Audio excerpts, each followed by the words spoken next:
Hello friends, welcome back to our channel friends. AP MCET 2024 MPC and BiPC both స్ట్రీమ్స్కి సంబంధించినటువంటి ఒక important video అనమాట. So ఇది మీరు చూసి అనుకోవచ్చు ఇంపార్టెంట్ సర్టిఫికేట్స్ వీడియో కదా, అన్ని మాకు సర్టిఫికేట్స్ తెలుసు అనేసి మీరు అనుకోవచ్చు. అదేం లేదు ఫ్రెండ్స్, ఇక్కడ ఏంటి అంటే క్యాస్ట్ వైజ్గా ఏ క్యాస్ట్కి ఏ సర్టిఫికేట్స్ కావాలి, అన్ని క్యాస్ట్కి ఏ సర్టిఫికేట్ కావాలి, అండ్ మనకి ఒక్కసారి మనకి కౌన్సిలింగ్కి సంబంధించినటువంటి రిజిస్ట్రేషన్స్ కనుక ఓపెన్ అయ్యాయి అంటే సో తర్వాత ఒక 3-4 డేస్కి సర్టిఫికేట్స్ అనేవి అడుగుతారనమాట. సో ఫ్రెండ్స్ ఒకటి గుర్తుపెట్టుకోండి, మనకి తెలంగాణ ఎంసెట్ లాగా కాదు ఏపీ ఎంసెట్, ఇది మొత్తం పూర్తిగా డిఫరెంట్ అయితే ఉంటుంది. ఎందుకు అంటే ఫ్రెండ్స్, తెలంగాణలో ఎంసెట్ కౌన్సిలింగ్ అనేది మనకి సర్టిఫికేట్స్ అనేవి వెరిఫికేషన్ వచ్చేసి హెల్ప్ లైన్ సెంటర్స్లో జరుగుతాయి అనమాట, ఆఫ్లైన్లో జరుగుతుంది. వేరాస్ ఏపీలో వచ్చేసి హెల్ప్ లైన్ సెంటర్స్కి అంతగా వెళ్ళడం అవసరం లేదు, ఆన్లైన్లో అయితే సర్టిఫికేట్ వెరిఫికేషన్ జరుగుతుంది. అలా ఆన్లైన్లో సర్టిఫికేట్ వెరిఫికేషన్ ఏమైనా జరిగితే తప్పులు కనుక వాళ్ళు చూస్తే కనుక మళ్ళీ హెల్ప్ లైన్ సెంటర్కి పిలుస్తారనమాట. సో ఈ ప్రాసెస్ ఉంటుంది, ఆన్లైన్లో సర్టిఫికేట్ వెరిఫికేషన్ అనేది జరుగుతుంది కాబట్టి సో మీరైతే జాగ్రత్తలు అయితే వహించాలి. ఎందుకు సర్టిఫికేట్స్ వీడియో చేస్తున్నాను అని అంటే ఫ్రెండ్స్, ప్రతి సర్టిఫికేట్ అయితే మీరు స్కాన్ చేసుకొని పెట్టుకోవాలన్నమాట. స్కాన్ చేసి పెట్టుకొని ఒక ఫోల్డర్ క్రియేట్ చేసి పెట్టుకొని మీరు వన్స్ మనకి డేట్స్ వచ్చిన తర్వాత ఆ ఫీ అమౌంట్ పే చేసిన తర్వాత నెక్స్ట్ వచ్చేసి సర్టిఫికేట్స్ అప్లోడ్ చేయాలి. కాబట్టి ఎలా చేయాలి, ఏం చేయాలి అనేది, ఏ సర్టిఫికేట్స్ మీ దగ్గర ఉండాలి అండ్ ఎసెన్షియల్ సర్టిఫికేట్స్తో పాటుగా ఎంతవరకు సైజ్ కంపేర్ చేసి పెట్టుకోవాలి అనేది నేను ఈ వీడియోలో మీకైతే చెప్తాను అనమాట. So without skipping this video please watch it towards the end. So మీరైతే ఇక్కడ చూసుకోవచ్చు, online processing fee and online certificate verification వచ్చేసి ఫ్రమ్ 28th ఆగస్ట్ నుంచి 5th సెప్టెంబర్ వరకు అయితే జరుగుతుంది అనమాట.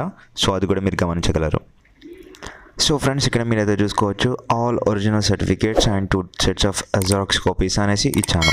సో ఇక్కడ గుర్తుపెట్టుకోండి ఫ్రెండ్స్, మనకి మీ దగ్గర ఇప్పుడు నేను చెప్పేటటువంటి సర్టిఫికేట్స్ ఒకటి ఒరిజినల్ కాపీ ఉండాలి, అదే అంతా తీసి దగ్గర పెట్టుకోండి, ఒక సైడ్కి పెట్టేసేయండి. అండ్ నెక్స్ట్ ఇదే ఒరిజినల్ సెట్ కాపీ ఉంది కదా, ఒరిజినల్ సెట్ ఉంది కదా, సో దీంట్లోంచి 2 sets ఆఫ్ జెరాక్స్ కాపీస్ అయితే తీసి మీరైతే వేరే పక్కన పెట్టేసుకోండి, black and white xerox copies, ఓకేనా. అవి తీసి వేరే సెట్ పెట్టేసేయండి. ఒరిజినల్ సెట్ వచ్చేసి వేరే ఉండాలి, ఇవి 2 వచ్చేసి వేరే సెపరేట్ ఉండాలన్నమాట. సో ఇందులోంచి ఫస్ట్ వచ్చేసి చూడండి ఫ్రెండ్స్, ఫస్ట్గా మనకి కావాల్సింది ఏపీసెట్ 2024 యొక్క ర్యాంక్ కార్డ్ అనమాట. సో ర్యాంక్ కార్డ్ వచ్చేసి ఇది కలర్ ప్రింట్ ఒకటి తీసి పెట్టుకోండి, మిగతావి బ్లాక్ అండ్ వైట్ 2 prints తీసి పెట్టుకోండి, ఓకేనా. సో కౌన్సిలింగ్కి నెక్స్ట్ వచ్చేసి ఏపీసెట్ యొక్క హాల్ టికెట్ అయితే కంపల్సరీగా కావాలి, ఇంకా లింక్ డిజేబుల్ అవ్వకముందే తీసి పెట్టుకొని మీరైతే 3 printouts అయితే తీసి పెట్టుకోండి. నెక్స్ట్ వచ్చేసి మెమోరాండమ్ ఆఫ్ మార్క్స్ అంటే ఇంటర్మీడియట్ యొక్క మెమో ఉంది కదా, సో ఇప్పటివరకు వచ్చి ఉంటుంది నాకు తెలిసి, లేదు అంటే మీరు కాలేజ్కి ఒకసారి అడిగేసేయండి. సో మీ యొక్క మెమో అయితే తీసి పెట్టుకోండి. సో ఇది కూడా కలర్ ప్రింట్, మీ దగ్గర ఒక పని చేయండి, ఇది ఏం చెప్తున్నా అంటే ముందే, సో మీరు ఇప్పుడు ఒరిజినల్ ఉంది కదా, ఒరిజినల్ ఒక పక్కన పెట్టేసేయండి అండ్ 2 xerox తీసేసి పెట్టుకోండి. అండ్ ఈ ఒరిజినల్ ప్రింట్ ఉంది కదా, ఒరిజినల్ ప్రింట్ని 1 set ఆఫ్ కలర్ జిరాక్స్ ఇప్పియండి. అంటే colour xerox in the sense మొత్తం ఒరిజినల్ ప్రింట్ వచ్చేలా చేయండి, back and forward, front and back అయితే తీసి పెట్టుకోండి. ఎలా అంటే తీసి పెట్టుకుని మళ్ళీ లామినేట్ చేసి పెట్టుకోండి. ఎందుకంటే ఇన్ కేస్ మీ దగ్గర ఒరిజినల్ పోయినా కానీ ఇది ఒరిజినల్ లాగా పనిచేయాలి అని అంటే మీరు అలా చేసి పెట్టుకోండి ఫ్రెండ్స్.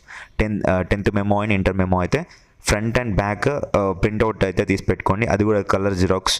వెనకాల ఏది ఉందో ఇన్స్ట్రక్షన్స్ ఉన్నాయి, అవి ఉన్నాయి ఇవి ఉన్నాయని అనుకోకుండా సేమ్ యాజ్ ఇట్ ఈస్గా కొంచెం జిఎస్ఎం పేపర్ కొంచెం ఎక్కువ అంటే లావుది యాజ్ ఇట్ ఈస్ మనకి మెమోస్ ఎలా వస్తాయో అలాంటి ప్రింట్ తీసి పెట్టుకోండి, ఓకేనా. నేను మళ్ళీ చెప్తాను, గుర్తుపెట్టుకోండి. అండ్ నెక్స్ట్ వచ్చేసి ఎస్ఎస్సి మెమో ఎందుకు యూజ్ చేస్తానంటే యాజ్ బర్త్ సర్టిఫికేట్లా యూజ్ చేస్తారు, సో దాని కొరకైనా మీరు తీసి పెట్టుకోండి. And transfer certificate TC, last time ఇప్పుడు మనకి ఇంటర్మీడియట్ అయిపోతుంది కదా, సో దానికి సంబంధించిన టీసీ అయితే పెట్టుకోండి. అండ్ లేదు కొందరు ఏం చేస్తారంటే వేరే దగ్గర చదువుంటారు, లైక్ ఇంటర్ అయిపోయిన తర్వాత డిగ్రీ చేస్తూ కూడా రాసి ఉంటారు, సో అలాంటప్పుడు డిగ్రీ డిస్కంటిన్యూ టీసీ తీసుకొని మీరైతే ఇక్కడికి రావాల్సి ఉంటుంది. And next study certificate from 6th to intermediate, అంటే 6th క్లాస్ నుంచి ఇంటర్మీడియట్ అంటే 10th క్లాస్ వరకు ఎక్కడ చదివినారో సో దానికి సంబంధించినటువంటి స్టడీ సర్టిఫికేట్స్. ఇన్ కేస్ మీరు 6th క్లాస్ ఒక స్కూల్లో చదువుకొని 7th 8th ఒక స్కూల్లో చదువుకుంటే 6th క్లాస్కి సంబంధించినటువంటి బోనఫైడ్ ఒకటి తీసుకోవాలి. అండ్ 7th to 8th చదువుకున్నారు కాబట్టి అక్కడ ఒకటి తీసుకోవాలి. అండ్ 9th 10th ఒక దగ్గర చదువుకున్నారు కాబట్టి అక్కడ ఒకటి తీసుకోవాలి. టోటల్గా మీకు ఇప్పుడు ఎన్ని అయిపోయినాయి, 3 sets ఆఫ్ అంటే మీకు 3 స్టడీ సర్టిఫికేట్స్ వచ్చినాయి అనమాట. సో ఇప్పుడు ఏం చేస్తారంటే ఈ 3 setsని ఈ 3 సెట్స్ని వచ్చేసి ఒక్కటే ఫోల్డర్లో లైక్ మీకు పీడిఎఫ్ మీరు అప్లోడ్ చేయాలి కాబట్టి, సో ఇప్పుడు మీరు 6th ఇక్కడ చదివినారు కదా, 6th క్లాస్ ఒక్కొక్క చదివినారు కాబట్టి ఇక్కడ ఒక దగ్గర పెట్టేసేయండి. And next 7th and 8th ఒక దగ్గర చదివారు కాబట్టి సో ఇది ఒక్క దగ్గర పెట్టేసుకోండి. ఓకేనా? సో ఒకటే ఫోల్డర్లో, ఐ మీన్ ఒకటే పీడిఎఫ్ ఫోల్డర్ కాదు, ఒకటే పీడిఎఫ్లో ఇక్కడ మొత్తం 10th క్లాస్ వరకు చదివినటువంటి స్టడీ సర్టిఫికేట్స్ అనేవి ఒక్కటే దాంట్లో పెట్టేసేయాలి. సో ఇది మొత్తం ఈ పీడిఎఫ్ మొత్తం తీసుకొచ్చేసి 200 KB ఉండేలా కంప్రెస్ చేసుకోవాలి. ఓకేనా? గుర్తుపెట్టుకోండి, మళ్ళీ చెప్తున్నాను నేను. సో ఇప్పుడు మనకి 6th క్లాస్ ఒక దగ్గర చదివినారు కాబట్టి 6th క్లాస్కి సంబంధించినటువంటి bonafide study certificate, and in case 7th 8th వేరే దగ్గర చదివింటే సో దానికి సంబంధించినటువంటి bona fide certificate, and 9th 10th ఒక దగ్గర చదివినారు కాబట్టి సో ఇక్కడ ఎగ్జాంపుల్ చెప్తున్నాను. సో ఇవి మొత్తం తీసుకొచ్చి స్కూల్ సర్టిఫికేట్స్ స్టడీ సర్టిఫికేట్స్ అన్నీ తీసుకొని వచ్చి ఒకటే పీడిఎఫ్లో మీరు పట్టేలా పెట్టేసుకొని సో ఇది కంప్రెస్ చేయాలి. ఇది కూడా వచ్చేసి 200 KB కంటే అబోవ్ అయితే ఉండకూడదు, బిలో అయితే ఉండాలి. సో 200 KB అంతా కంప్రెస్ చేసి పెట్టుకోవాలి. నెక్స్ట్ వచ్చేసి ఏం చేశారంటే intermediate first year and second year ఉంటుంది కాబట్టి సో ఇది కూడా వచ్చేసి first year and second year ఉంటుంది కాబట్టి సో ఇది కూడా వచ్చేసి ఒకటే ప్రింట్అవుట్లో ఒకటే పీడిఎఫ్లో ఉండాలన్నమాట. సో ఒకటి పీడిఎఫ్లో ఇక్కడ ఫస్ట్ ఇయర్ ఇన్ కేస్ మీరు కనుక వేరే దగ్గర చదివింటే ఫస్ట్ ఇయర్ ఒక దగ్గర సెకండ్ ఇయర్ ఒక దగ్గర చదివింటే మీకు 2 ఇస్తారు, అవి తీసుకొని ఒకే పీడిఎఫ్లో పెట్టాలి. లేదు ఇన్ కేస్ ఒకటే కాలేజ్లో చదివింటే ఒకటే ఇస్తారు కాబట్టి ఒకటే పీడిఎఫ్లో పెట్టేసేయండి. సో మళ్ళీ ఇక్కడ 6th to ఇంటర్మీడియట్ అని ఇచ్చారు కదా అనేసి అన్ని ఇప్పుడు 6th నుంచి ఇంటర్మీడియట్ వరకు ఒకటే దానిలో పెట్టేస్తే కుదరదనమాట. సో డిఫరెంట్ పెట్టేసేయాలి. సో ఓకేనా? స్కూల్ సర్టిఫికేట్స్ అన్నీ ఒకటే పీడిఎఫ్లో ఉండాలి, కాలేజ్ సర్టిఫికేట్స్ అన్నీ ఒకటే పీడిఎఫ్లో ఉండాలి. ఓకేనా? సో గుర్తుపెట్టుకోండి. సో అండ్ వచ్చేసి ఇక్కడ అన్ని సర్టిఫికేట్స్ ఉన్నాయి కదా, ఇవన్నీ మీ ఫోన్లో అయితే 200 KB కంటే ఎక్కువ ఉండకుండా కంప్రెస్ చేసి పెట్టుకోవాలి. సో అన్నీ పీడిఎఫ్ రూపంలో అండ్ జేపీజీ ఫామ్లో ఉండాలన్నమాట. అండ్ ఇన్ కేస్ మీకు కనుక ఎలా పీడిఎఫ్ ఫామ్లో చేయాలి, ఎలా కంప్రెస్ చేయాలి అనేది తెలియకపోతే కామెంట్లో చెప్పండి, నేను తప్పకుండా మీకైతే దానిపైన కూడా వీడియో చేస్తాను. ఓకేనా? సో అయిపోయినది ఇవి. సో నెక్స్ట్ ఈడబ్ల్యూఎస్ సర్టిఫికేట్ వచ్చేసి ఎవరికి కావాలంటే ఓసీ క్యాండిడేట్స్ ఎవరైతే ఉంటారో ఓసీ స్టూడెంట్స్, సో వాళ్ళకైతే ఈడబ్ల్యూఎస్ సర్టిఫికేట్ అయితే పక్కాగా కావాలి. ఎందుకు కావాలి అంటే మీకు రిజర్వేషన్ వస్తుంది ఫ్రెండ్స్, గుర్తుపెట్టుకోండి. సో ఛాన్స్ అయితే మిస్ చేసుకోమాకండి.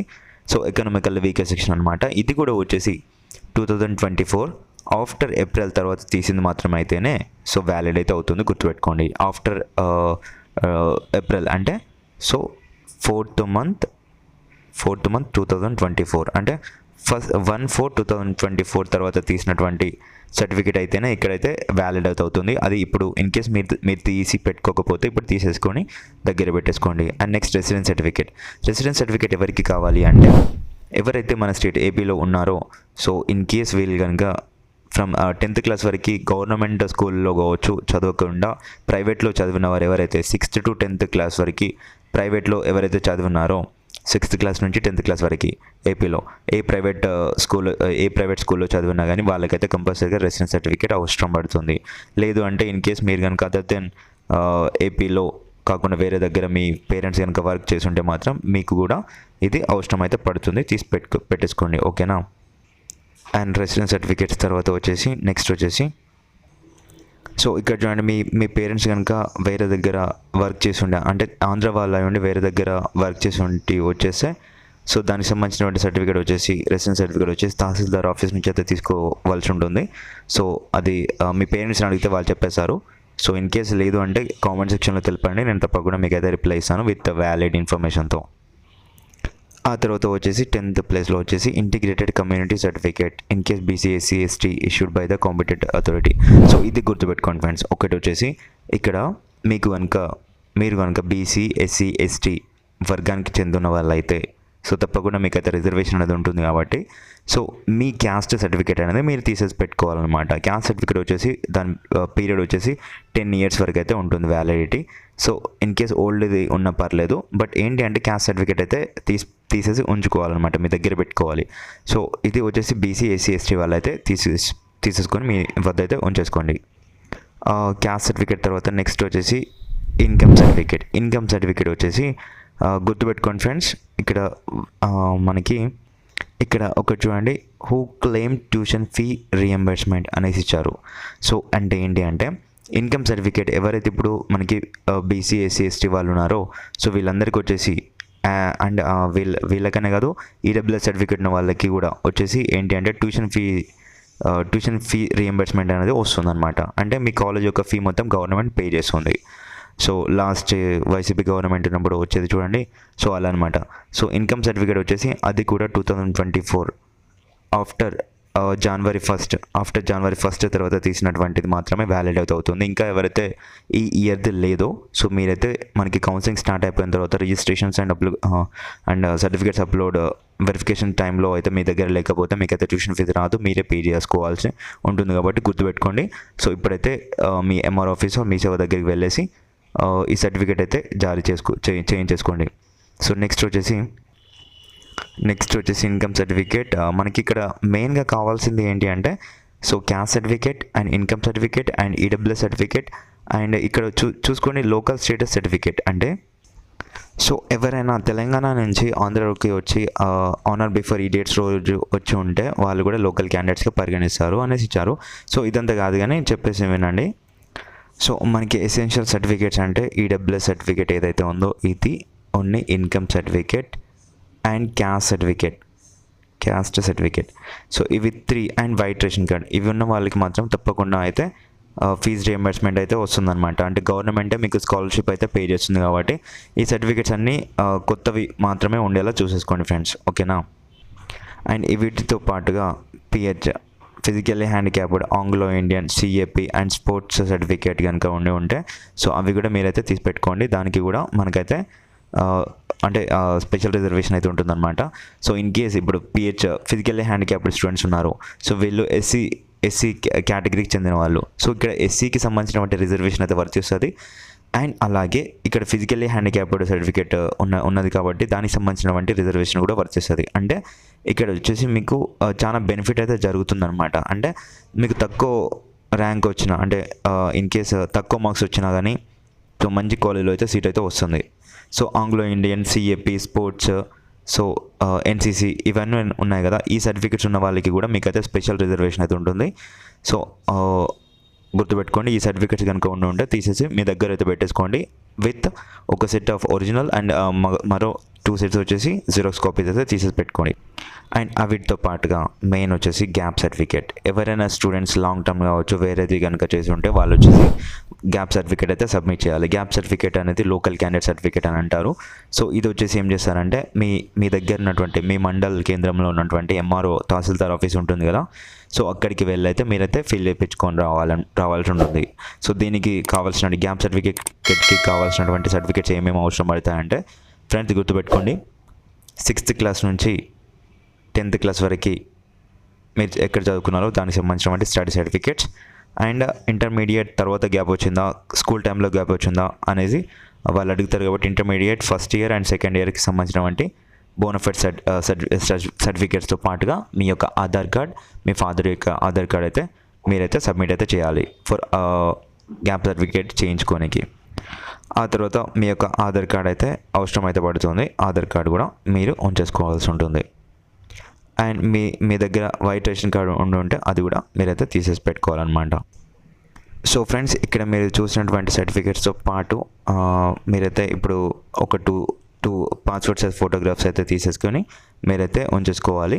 అండ్ ఇక్కడ గుర్తుపెట్టుకోండి, ఈ సర్టిఫికేట్స్ అన్నీ ఇప్పుడు మనం చూస్తున్నాం కదా, ఈ సర్టిఫికేట్స్ అన్నీ ఒక పీడిఎఫ్లో అయితే మీరైతే సేవ్ అయితే చేసి పెట్టుకోండి. అది కూడా ఆ పీడిఎఫ్ వచ్చేసి 200 KB కంటే ఎక్కువ ఉండకూడదు అనమాట. సో ఇది ఎందుకు చెప్తున్నా అన్న, మాకు ఇది ఎంత ఎందుకు అని అంటే ఫ్రెండ్స్ గుర్తుపెట్టుకోండి, మనకి ఇప్పుడు కౌన్సిలింగ్కి మీరు ఏదైతే అమౌంట్ పే చేస్తారో ఫర్ స్లాట్ బుకింగ్కి ప్రాసెసింగ్ ఫీకి పే చేస్తారు చూడండి. సో అది వచ్చేసి అక్కడ మీకు ఇబ్బంది అయితే అవుతుంది. లైక్ మీ సొంత క్రెడిట్ కార్డ్, డెబిట్ కార్డ్, మీ బ్యాంక్ అకౌంట్ నెట్ బ్యాంకింగ్తో పే చేస్తేనే సో తర్వాత మీకు ఫీజు రియంబర్స్మెంట్ లాంటిది కావచ్చు, రిఫండ్స్ కావచ్చు.